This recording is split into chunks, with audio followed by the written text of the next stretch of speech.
Good afternoon, ladies of the Ladies Lounge. I am here today with Dr. Donald.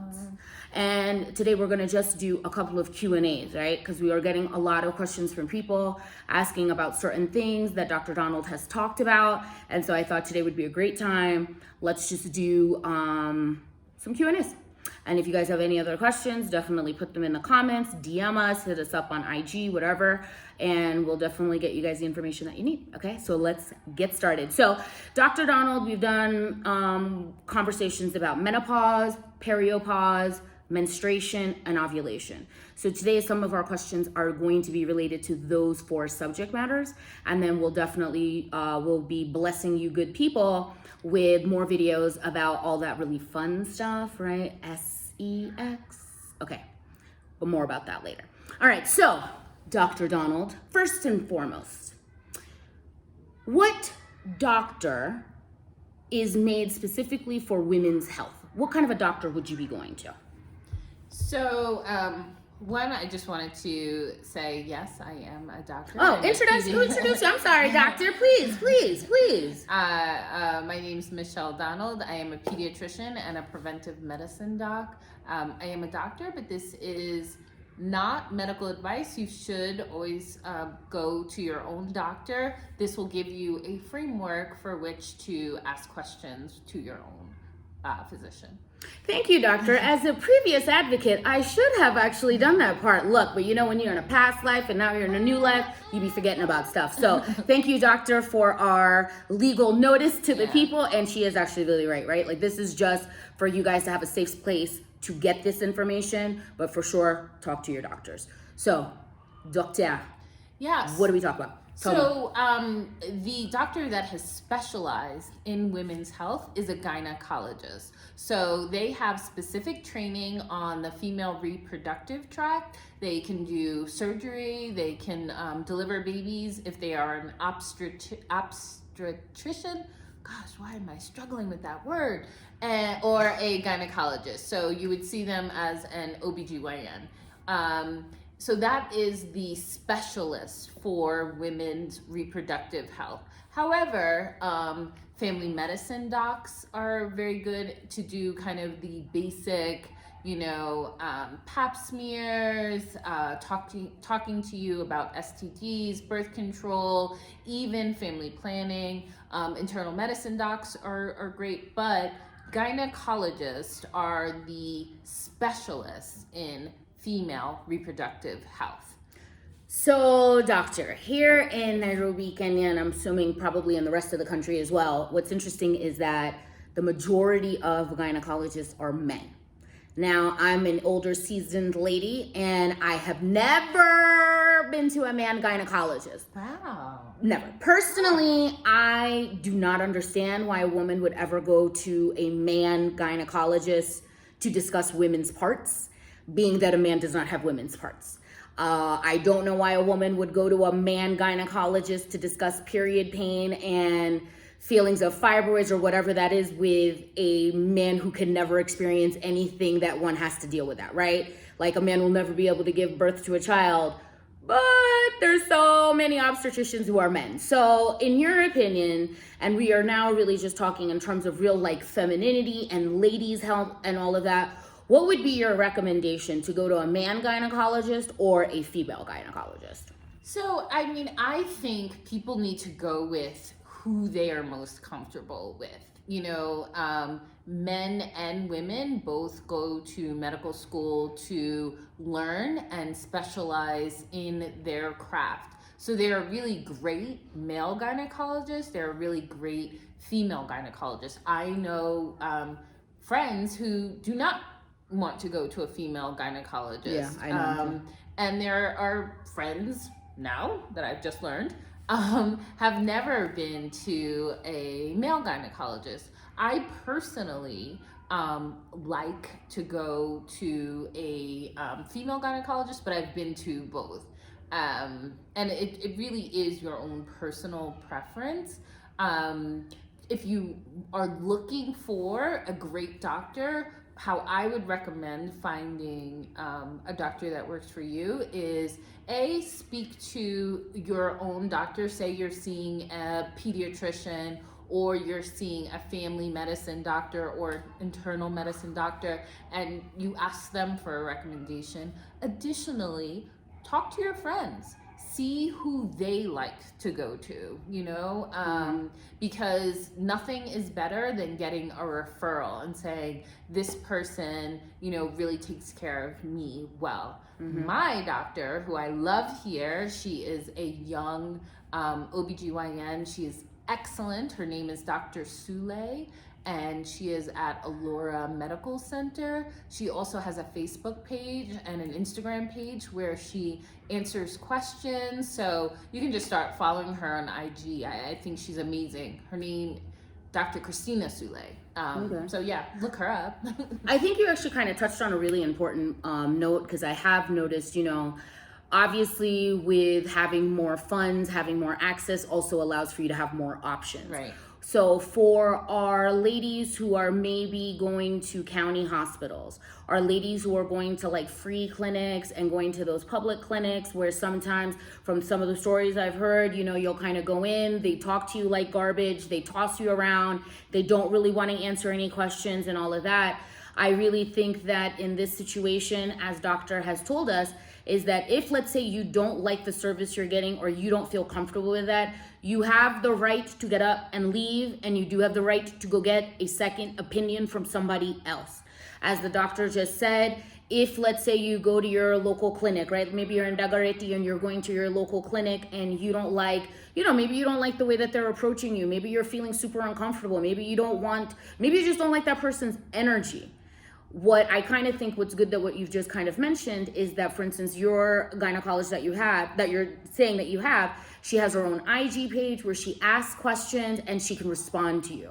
So these are really good resources for you guys where maybe you feel like you don't have choices, and then maybe you feel like you are stuck with just whatever has been given to you. Ladies, you have a choice.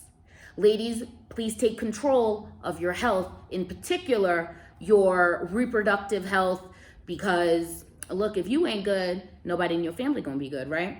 Yeah. So, moving on. We were talking about menopause and we were talking about ovulation and period, and one of the things we know is that this kind of goes on the maternal line. So can you kind of explain how would, let's say, for instance, if a lady's going through menopause and maybe she doesn't know it, or a girl, maybe she's about to think she's gonna start her period, what's an easy way for her to see what age or what age range that these new lady changes are going to be happening to her? So a woman will likely get her period and also experience menopause around the same time as her mother. So this is a great time to begin this conversation with your mom. If you haven't been able to talk to your mother about sex, maybe she's uncomfortable with that, this is a really great introductory question to say, I have my period, when did you get yours?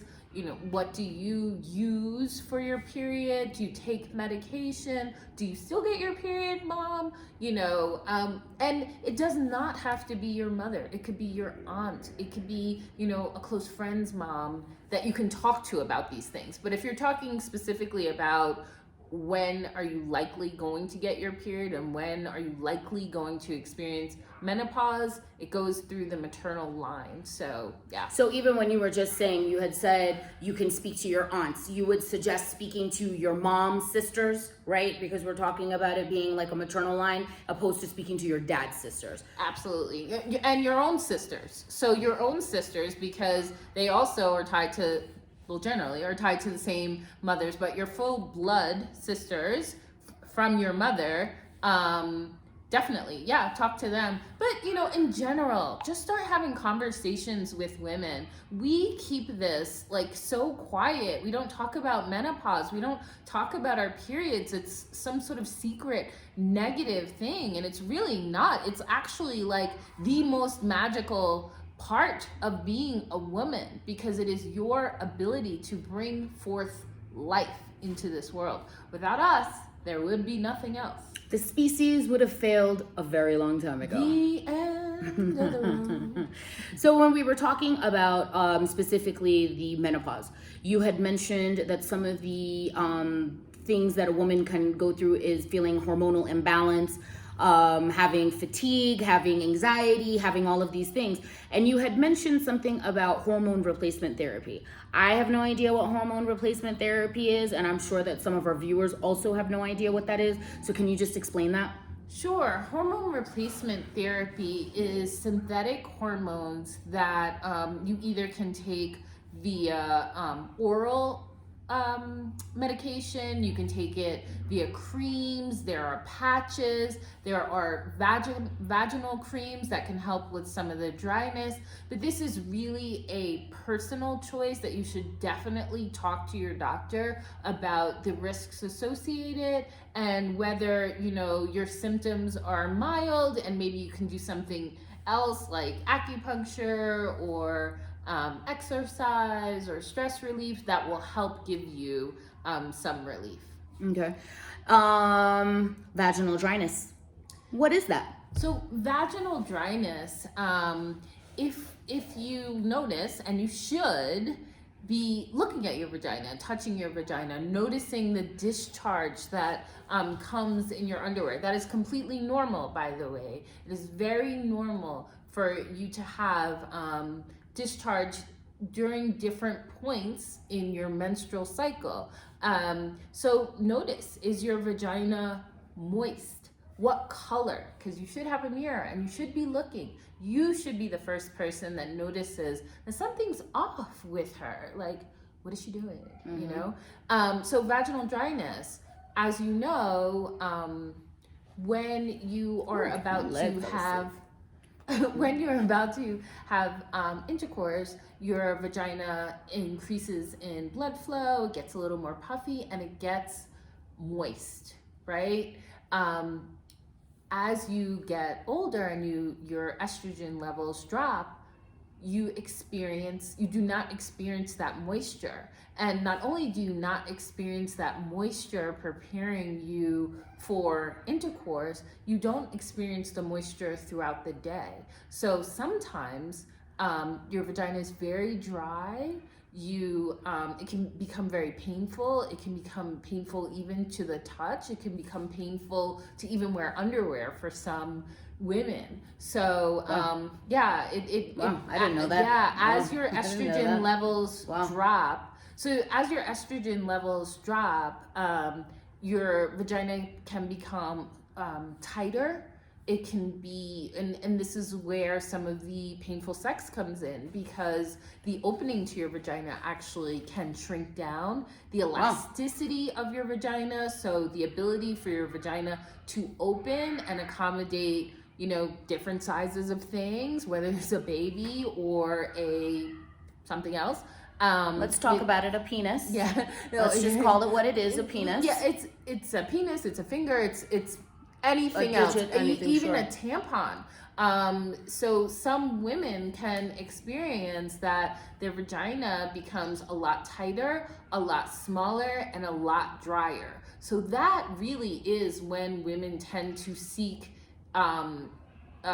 medical attention about menopause. In addition to the night sweats and the hot flashes, because their vagina has become tighter, smaller, and drier, sex becomes more painful. So yeah, Wow. that's it. Ooh, I learned something today, y'all. I promise you, I didn't know that. Yeah. So what was interesting, you just mentioned here before, and we have talked about it before, about looking at your vagina. So I know that in some communities, talking about these types of subjects is taboo. And one of the reasons why it's considered taboo is because some people believe talking about sexual issues, reproductive issues, and women's issues is promoting sexual, maybe promoting premature sex.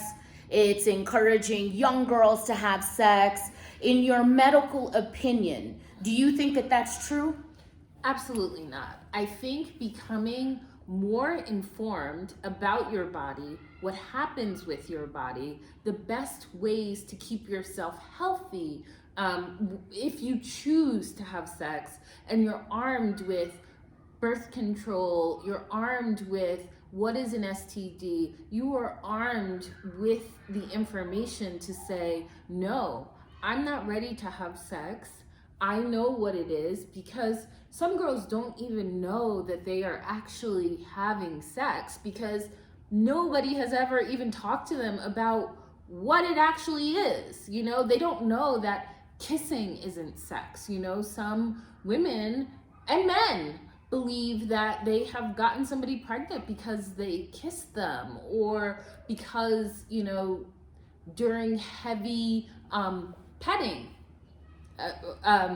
you know, something has happened. So it's so important to know exactly what is a vagina, what is a penis, where does it go, what constitutes sex, whether it is penetrative sex, oral sex, you know, what is it and what happens. So then you know how to protect yourself, and you know when someone's lying to you.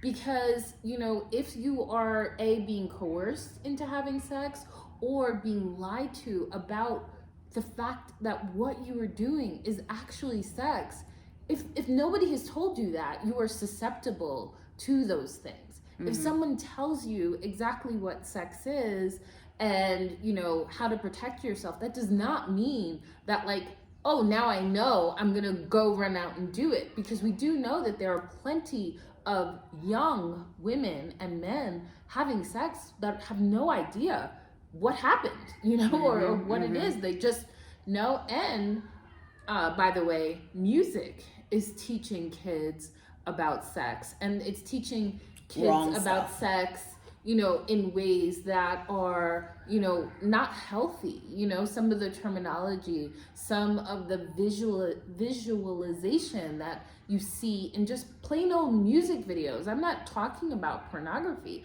I'm talking about just turning on the TV or getting on the gram. Gengaeton, and when they're just shaking and it's like enough.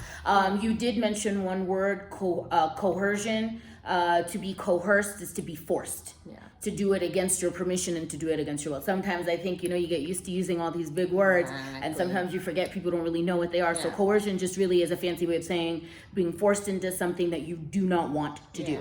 And ladies, you can say no. You can say no. I know that sometimes the teachings we have been given is that you are not allowed to say no, especially when you are being forced to do something you do not want to do, but you can. It's your right to, okay? And also men. And men as well. Actually, I'm not really, we do always just talk about, but there are definitely men who are being forced into doing things that they don't want to do. And men, even, you don't have to have sex. Just because your friends are having sex and they're talking about having sex, like, it's not that cool. Especially when you are younger and you have no idea what's happening with your body. You know, don't have sex just because people around you are having sex. Don't have sex because the music makes it sound really good. Enjoy your youth, you know, and don't have a baby. Too young. All right, well, y'all, this is the end of our Q&A session, specifically with like the ovulation, menstruation, menopause, and periopause. We are definitely going to be perimenopause. Look, see, that's why you need the professional around, right? We are definitely going to be coming back with another video specifically talking about sex, kind of what the doctor has touched upon about what is the penis, what is the vagina, what is actual sex, right? Petting is not considered sex. What is petting? Right, and what is petting, what is cuddling, all of these other things. So we'll definitely be back to talk to you guys about that. But for now, we are finished for today. And I appreciate you guys taking the time to learn about yourself. The empowered woman is the powerful woman. Remember that, ladies. And I can't wait to see you guys next time. Bye.